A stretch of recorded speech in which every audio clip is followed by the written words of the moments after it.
June 8th here in Canada. I just wanted to run by or over uh, Pat King again. If you're only seeing the mainstream media, which is the propaganda division bought and paid for of the Trudeau regime, they vilify him as a leader and a spokesperson for the Truckers' Convoy or the Freedom Convoy in February in Ottawa, Canada. Well, and I should point out he's been held in custody for over 100 days now. I won't get into the legalities of that.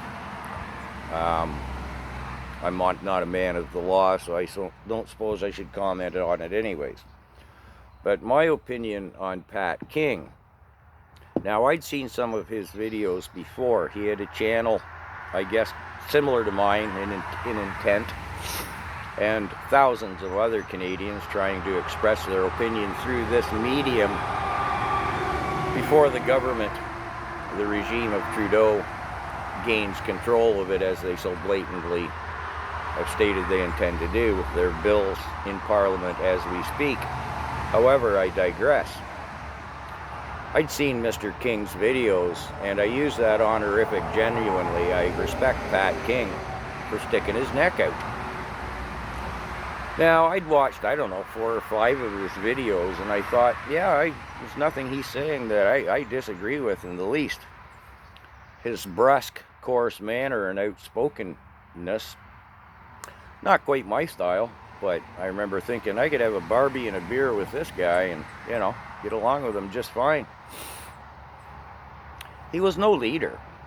It was a grassroots movement. There never really were any leaders. It just grew on itself as the Canadian people saw a desperate hope to unify in our weariness, is putting it mildly, of what's politely called government overreach.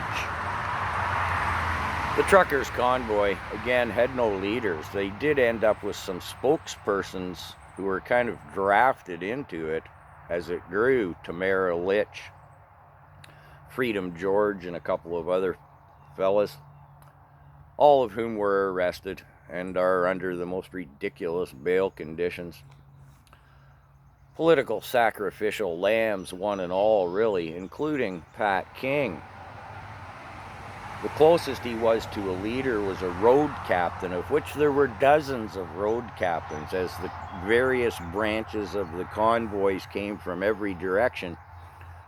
A road captain was just the guy who was on the CB radio that night saying what road conditions were like up ahead. Could they fuel up at a truck stop? Was there space to stop and sleep?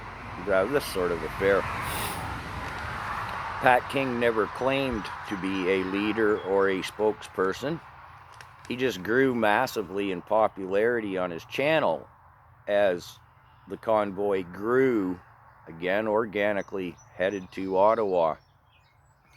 He started posting a number of videos every day with the progress, what was going on, his opinions, and again he grew massively in popularity. Us common folk saw him as the voice of the common man. And it was like, yeah, right on, go Pat, And by the time he got boots on the ground in Ottawa, he was a recognizable sort of celebrity in a sense. People would come up to him on the street. He's out with his phone, doing videos of what's going on, expressing his opinion again all along. And that was it.